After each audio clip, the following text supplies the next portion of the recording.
Stop sharing. Hey, everybody. Welcome back. Welcome back. Hello. I should be back. Thanks for joining in. And I am here. I just need to change some of my settings again. You can hear me twice. There you go. Okay. Happy Thursday. Um, yeah, look, really apologize for the lack of consistency over the last couple of days, but we've just been traveling like crazy. It's been a manic 2 months. And most of you that has been following Truflation, what we've been going through, not only from a business perspective, but from a token perspective as well. It's been a wild couple of months, but really good fun. And yeah, now we're back to building and back to scaling. So stay tuned. We're going to be scaling pretty good. I hope my camera's okay. Are you seeing me okay? Ah, here we go. We're back. Okay.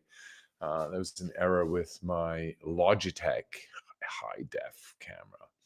Brio something rather. Anyway, yeah, so glad to be back and glad to be back situated and based somewhere. Again, I'm Stefan Rust. I'm the founder and CEO of Laguna Labs. We're the builder behind the Truflation.com and the Truth Network, which is represented by the Truth token. Anyway, yeah, glad to be back again. And I am going to be back consistently over the next couple of days. And we're going to be changing up the format. You know, I've just been traveling a lot.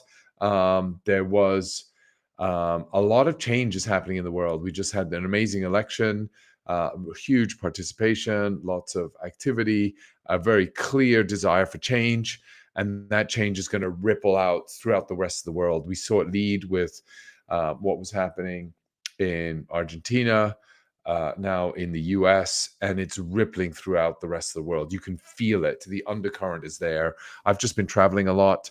I just got back from DevCon in Bangkok, where we had a number of meetings. There was the FinTech Week in Hong Kong, the FinTech Week in Singapore. So a lot of activity in Asia around financial technology and leveraging technology to innovate, and how can we support that innovation, at least from the Asian perspective. That was the view. And then there was DevCon in Bangkok, and apparently there's another FinTech Week in Indonesia afterwards. But I've had enough. I'm done. I'm back home, back in the tech. We had lots of amazing meetings. There was a number of things around Stable Summit. So around stability, economic stability, financial stability. How do you bring that around? How do you tackle inflation? That's where we were speaking, and had a number of really good meetings around some of the projects and features that we're launching. Yeah, but I think, one of the things that really stood out for me is change, right? People are fed up with the way things are running. The governments aren't representing the population anymore. And so how do we tackle that? What does that look like? And all I care about right now is, how do we find alpha? There is going to be so much change coming our way.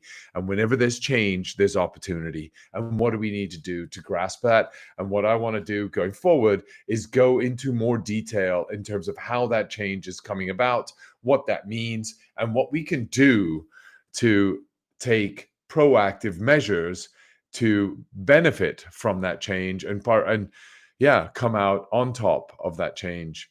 And so that's what we'll be going into. We won't be going so broad like I did in the past, but going deeper into specific categories. And that's what I'll be doing. Sorry, I may be really tired, but I want to come and bring this to you. No longer at 1 a.m. in Hong Kong during our last podcast, but doing this now. Jet lag, just got off a plane today, straight from Bangkok, 13-hour flight. Wow, brutal, long. But yeah, I want to come to you and deliver to you sort of some feedback. I think there's lots of change coming about. And what happened, right? We just had last week, or this week, we just had the BLS come out and announce their inflation number. 2.6% was their projection. But once again, if you go to Truflation.com, and I'm sure a lot of you do, and if you don't, you sure better, because that's where you get a lead on the government. So we've really begun to identify that our advantage is really, we are are giving you 2 to 3 weeks lead time on the national numbers, but you get to see them every single day. So that gives you a 2-month lead time. So not only are our numbers 2 to 3 weeks ahead on average than that of the government, we are 2 months visible ahead of the government. So you actually get to see them 2 months ahead of the time with an accuracy of about 99.9%. So, yeah. And one thing you can see here is look at that. I mean, just inflation. We saw it pick up. We dropped down all the way to 1.06 back in, and when was this? In September, mid September. Yes, 1.01. We just skipped on the 1%. But look at that. Since September 13th, boom, we're all the way up at 2.74. So the US government number hasn't been updated here yet, but that should be up at 2.6. So inflation on the government side is now picking up again, right? So think about it, right? We're now in November, and this is just now seeing a turnaround at the bottom. So we were down at the bottom below the government back in September. We are now, 14th of November. So, like I said, 2 months ahead, right? So we're literally about 2 months ahead of the government. And you can see the trend is going upwards. And so will the government reported inflation numbers go upwards. And so that's more. Why? Because there's more liquidity in the market coming in. Mainly, largely, I mean, China. Look at what's going on in China in the real estate market, what's happening. And that's why it was really interesting to actually be in Hong Kong during the FinTech week and get a feel for what's going on in China. And the feeling is definitely that what the government has done is nowhere near enough. 70% of savings in China is in real estate. And so because it's so big, and there is a gluttony of real estate. I mean, there's empty buildings, so much property out there. What is the government going to do to stimulate the economy so nobody can spend? And in the US, you're seeing that actually the government spending is roughly 30% of GDP. And that's not just the government spending into government projects and investments and allocation, but into staff, people, all the people that it's being hiring, all the bureaus that is there. And that sort of leads to Doge, right? What is Doge going to bring about from an economic change? We're entering into the holiday season, got Thanksgiving coming around the corner. Stock markets have been performing, lots of liquidity in the market. So the stocks have been booming, crypto's been booming. So you're seeing a lot of different movements in the market to stimulate the economy. Interest rates, we saw that drop 75 basis points since there. And one of the things that you can do is if you see changes coming about, you can actually put skin in the game and look at things like Polymarket or Drift has a bet category if you're doing on-chain activity. And if you want to do a more legal work, sort of a regulated platform and Web 2, use fiat, go to Kalshi. So you have multiple different exchanges where you can actually predict into the future just based on economic data, economic statistics. And that's what we do. So we're starting to do that a lot more. And I'll go and show to you. I'm not showing that now because as most of you know, we are very cautious in terms of how we use our wallets and what we share. So I won't be sharing any of that with you now, but we'll set up a secure way where we feel comfortable that we can share it on an air-gapped computer, which is going to be locked and not air-gapped, or mainly because we need to get online to be able to show you how it works. But we'll be doing some activity there in terms of where we are putting our skin in the game based on the numbers that we're seeing. We've done so for the last couple of sessions, and it's worked out very favorable. Fortunately, where we try to take more calculated exposures and bets out there. And you can see here we're 2 months ahead. So why wouldn't we take advantage of this insight with the data that we have and try to share some of that insight? I think another thing, I was in Argentina. A lot of I was at the Tech Forum. I presented at the Tech Forum over there. We launched the Argentinian CPI. So you can see that not only do we have here the US CPI, but we also got the Argentina CPI. And here in the Argentina CPI, you can see it coming down consistently, constantly coming down, down, down, down.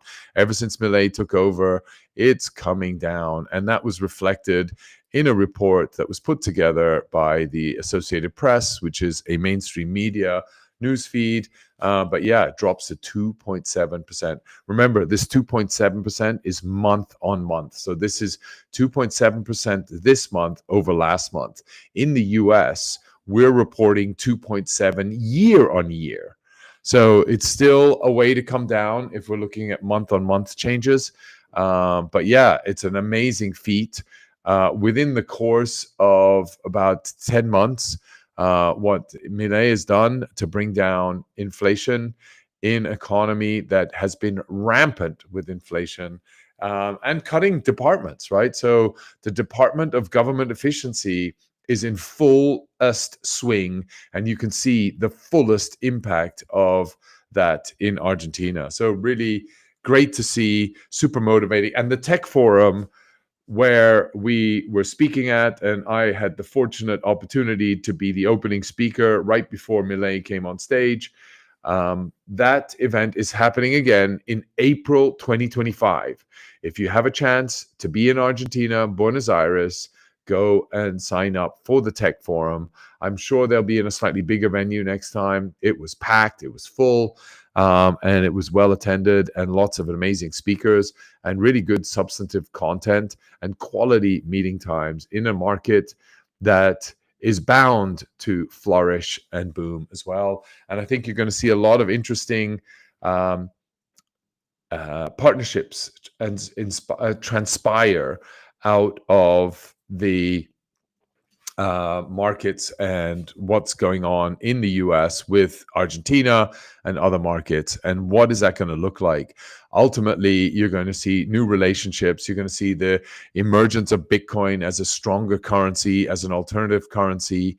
And people are going to start betting on that. So that's going to be really interesting to see where that goes. And you're going to see other innovation around AI, around trade between these nations. And what does that mean for the IMF, the World Economic Forum, International Monetary Foundation, and then obviously the World Bank and the SWIFT and the BRICS and all these other communities out there. What's this new relationship and new type of partnership going to look like? And how is that going to change the global dynamics? So interesting activity there. And, really good to see that taking place. You also know that we in the housing market have been working very closely with Penn State. You can see we've got a detailed Penn State report. If you go to our site here, we've got a detailed insight. You can download this report here, very detailed in terms of how we're trying to innovate in the real estate and housing market. And why is the housing market so important, right? We're seeing a huge shift in the marketplace where the number of renters, households that are renting. So we're not buying real estate anymore. We're actually just renting the real estate, is growing 3x to that of household purchases, right? So it's a big change taking place, right? And I think what's also changing is the way renting is happening. It's no longer on longer term month or annual contracts. Now renting is dropping to even hourly. I mean, we were hearing with Amy Nixon, I don't know if you heard some of the podcasts where she's talking about rent shifting to hourly rent and not just monthly or weekly, right? We're having service departments. We're not actually renting full on yeah, condos, we're actually getting serviced apartments. So it's maintained. I'm in there. I've been there for 2, 3 weeks. I've got a job, a gig that I'm working on in that city before I go to the next one again. And so that's sort of the new movement that's taking place. And so having insights into how that's impacting CPI or consumer spending, change in consumer patterns. Again, another change thinking about how do we monetize that? Who is going to be the biggest beneficiary of rent? Is it going to be yeah, what type of models and business models are going to transpire out of that? And so I think that's really interesting. And you can see the same thing. It's not just Redfin with their data, which is one of the data providers, by the way, into the Truflation CPI calculation. But you're also seeing Koblesi write something about this, where they're seeing, look at this growth, 36% growth since 2021, end of 2021, maybe 2022, all the way up to 2024, 35% growth in renting, right? So a lot of people say they would rent so that they're more mobile and they're not tied down to housing, right? One of the things is also housing ties you down, right? You're tied down to the venue where you're at, to the economy you're in, and you're less flexible, right?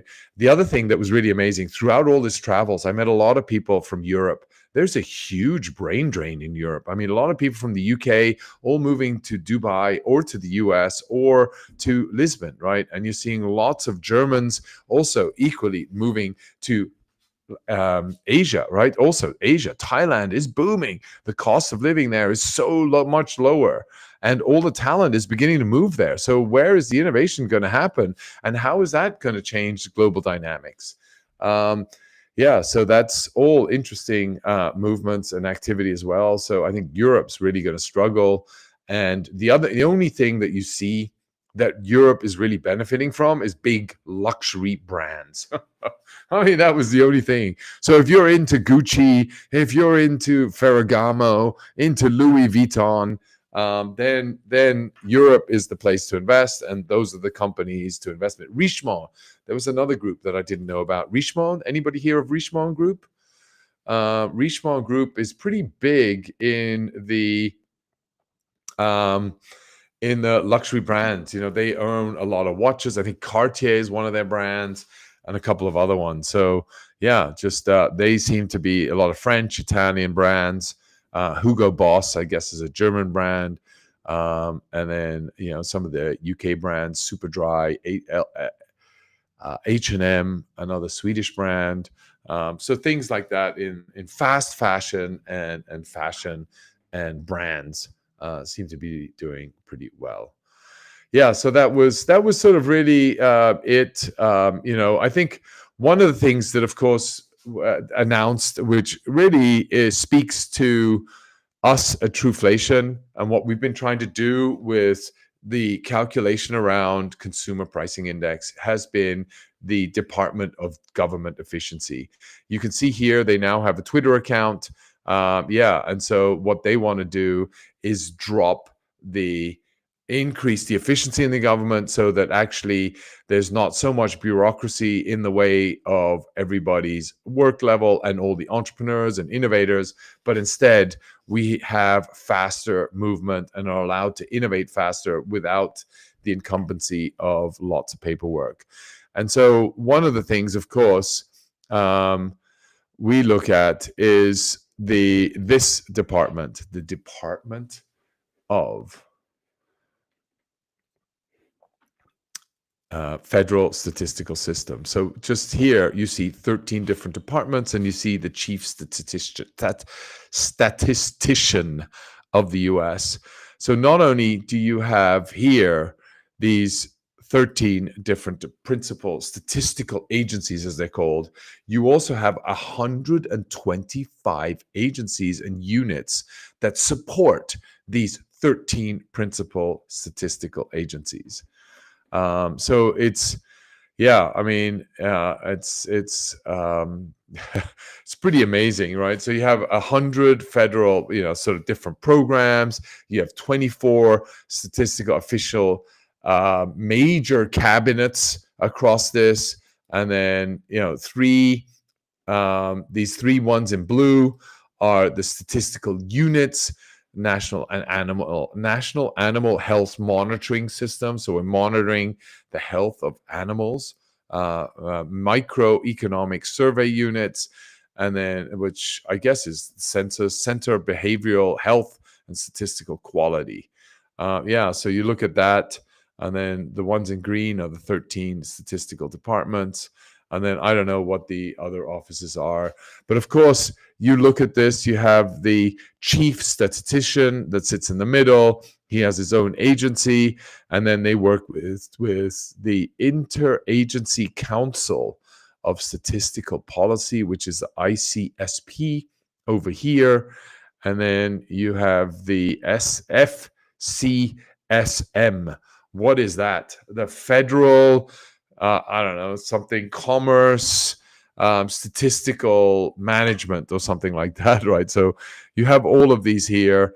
And these all, by the way, report into different real big buckets, right?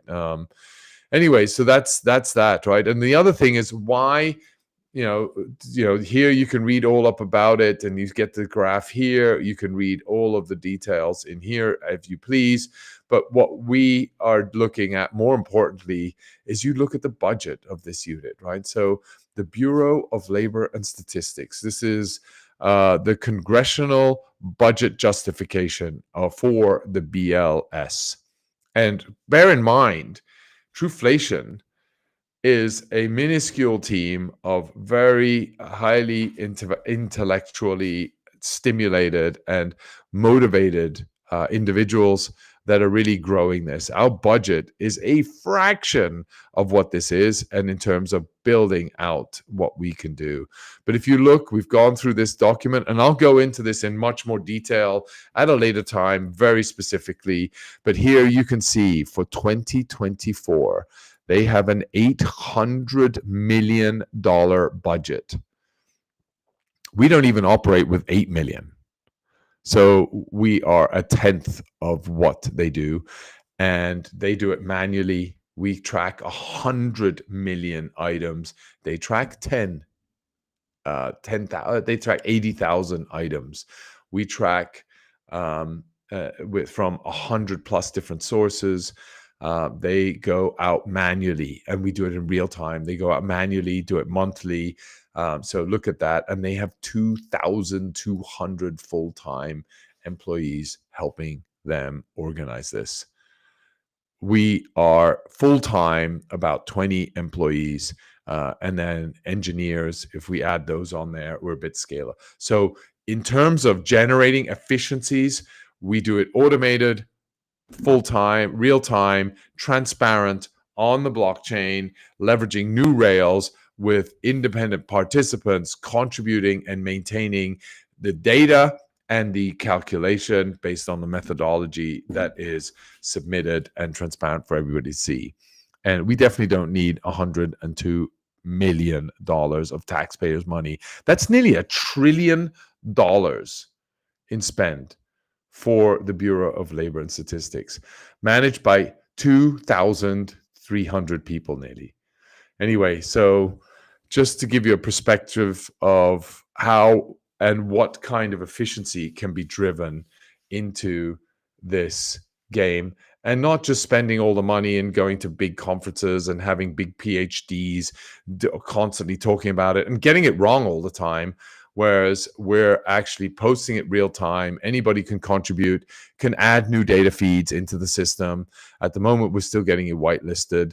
But this is where we are really going to be spending a lot of our effort to create transparency in terms of how we operate and how we differ in our operation from that of the BLS, and how, from a cost perspective and efficiency perspective, we're trying to improve significantly on the BLS. We've approached the BLS and tried to work together, and they didn't listen to us. We worked with some of their national academic societies who are doing a lot of the research for them, which are a part of the 125 agencies that are adjacent and a part of the 100 plus different statistical programs that they run, right? And so we're trying to help and tried to work with them there, but to no avail, right? We are constantly seeming to be blocked. But yeah, we're trying to bring better data, more accurate, more reliable, open for anybody to see, and open for anybody to work with and interpret. So that's what we're trying to do.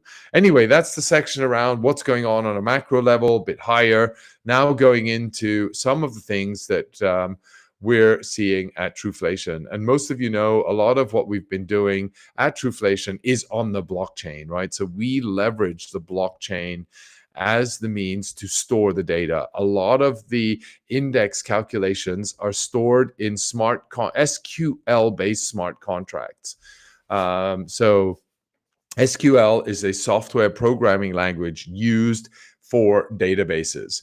And so we have a very decentralized database, which is maintained by a number of different node operators, some 30 different node operators worldwide, from big telcos down to independent, experienced node operators working with our partners, like the likes of Chainlink, who are extremely experienced and whose node operators are equally experienced with bridging the traditional world and the modern blockchain rails. And so one of the things is that we've been looking at is we've been going through some exercise and trying to get a lot of you token holders to migrate your token holder to the new tokens that we have issued. We've issued new tokens due to a hack that's happened. I've explained more than often what has happened, and we're going into more detail. We are working together with our agencies as well as with the various police, both the FBI and the Swiss police, on trying to get this across the line. But one thing that we did is, when you can see here on Etherscan how many of you have migrated your tokens to the new tokens. We have just convinced and worked with all of the exchanges, the centralized exchanges, to upgrade and update their tokens from the old ones to the new one. That is now done. All of the exchanges support the new Truth token.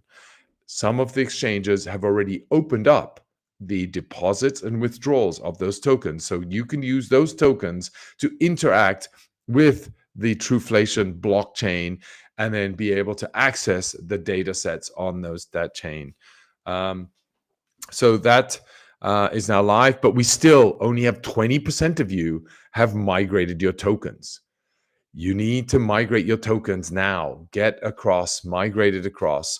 And you do not need to worry if you're on Arbitrum or Base. Those tokens have never changed. They will not change. They will not upgrade. It's just the ones that are on Ethereum. So if you are holding Ethereum Truth tokens, please migrate them. It's super easy. You just need to go to the Truflation governance portal. So go to governance.truflation.com. Please check the URL. You have to check the URL. Make sure there's no typos.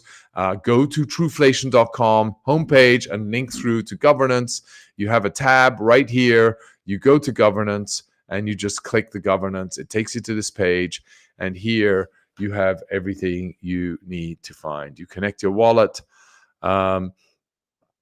And then here you can see right at the bottom a nice big blue banner. Truth Migration Portal is now open. Go. Super easy. You connect your wallet. I'm not going to connect my wallet because I just did this. And you just connect and you migrate. It tells you how many you have to migrate. It automatically migrates it. You can then see how many are in the vesting schedule, how many you have in your wallet, your balance. And if you have some in the staking section, you just come. You check out the staking here, you see your APY, you see all of your balance here, and when the vesting schedule is up. So it's super easy. Again, just go here.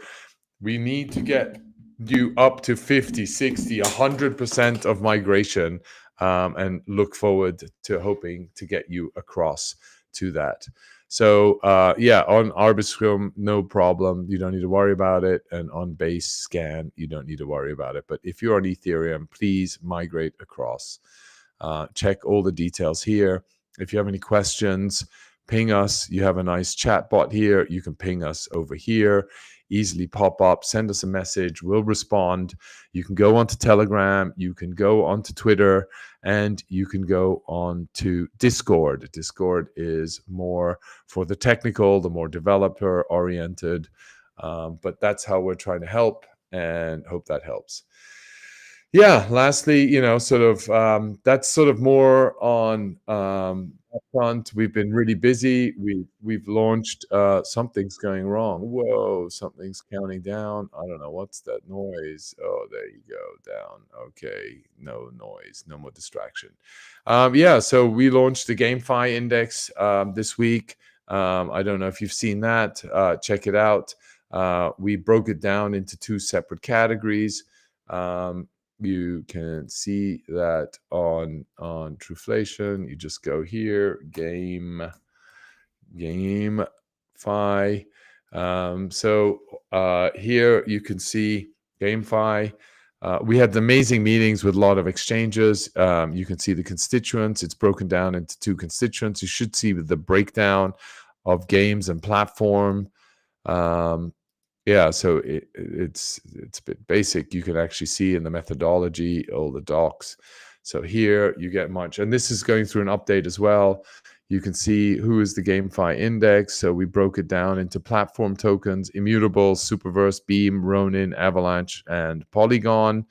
And then we broke down the games. So the games are equally over here. You can see a whole breakdown of this.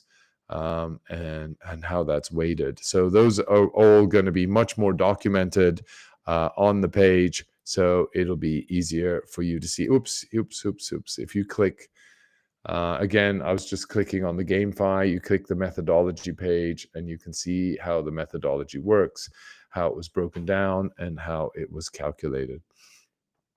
So check that out.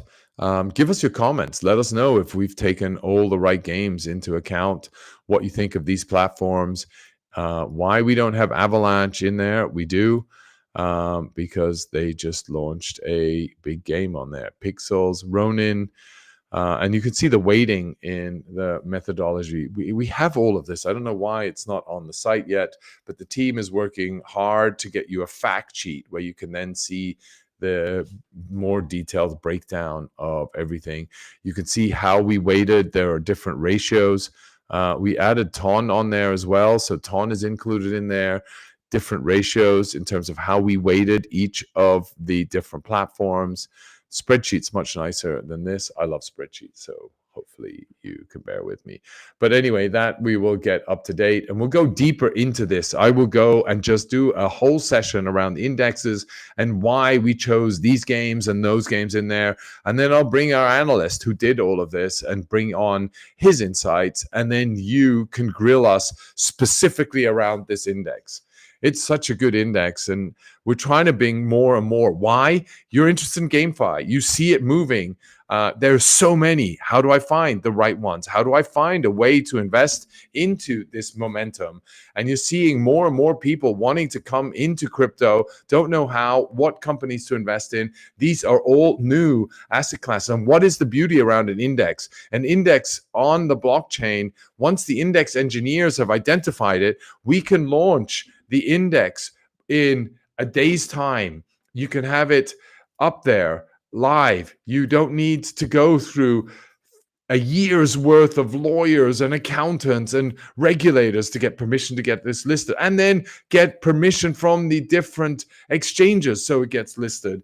You can actually get it right up there right away, and it gets onto modern rails, so it can get distributed really quickly as well. You don't need to go to all these centralized exchanges and get them approved in the traditional world before you actually list it. And so those are things that we've really innovated on, and we're trying to drive forward. And we're going to bring a lot more of these indexes to you and allow you to create indexes by yourself. Yeah, so that's what we're really excited about, and that's what we're going to be building out. And yeah, so let us know what you think, um, and what sort of indexes you think. But we'll be going much deeper and narrower focus on going forward, and we will even have a nicer venue and a guaranteed venue with good audio, with good camera, good equipment again, which we used to bring to you until COVID hit and we had to sort of shut down all our physical offices, etc. So stay tuned.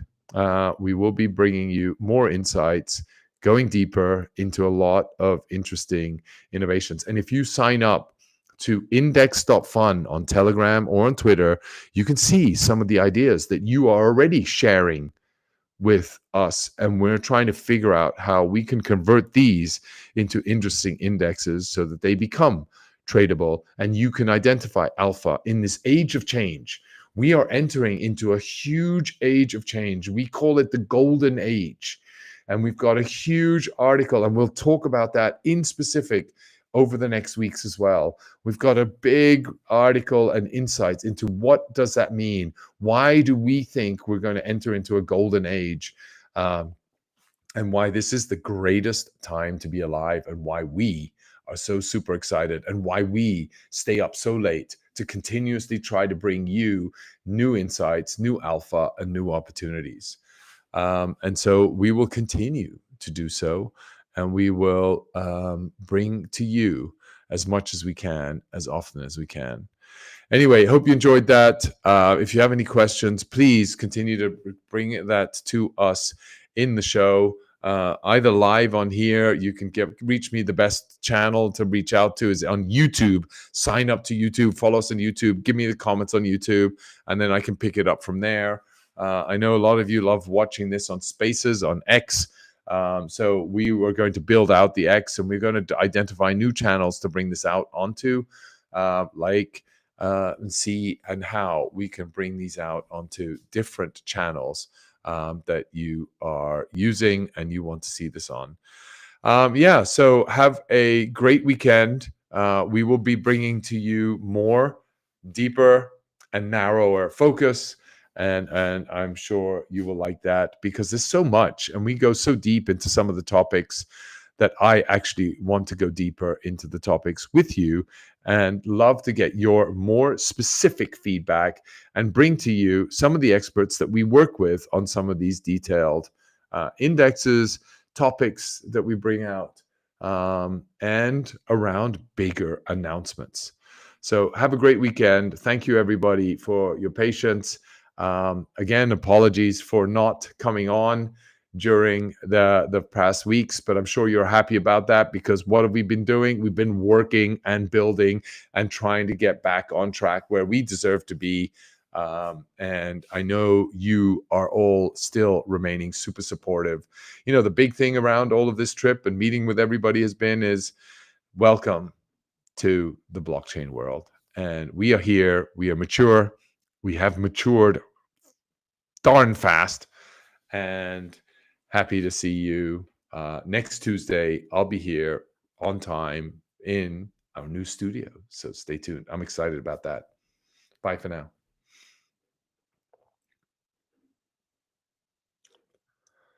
Where is the button? The button, the button, the button.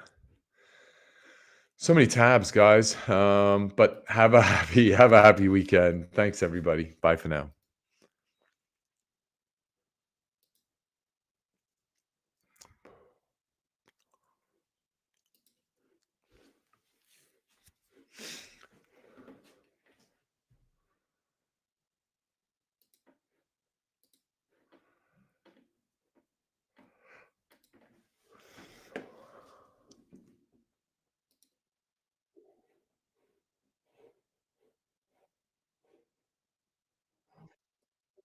Yeah.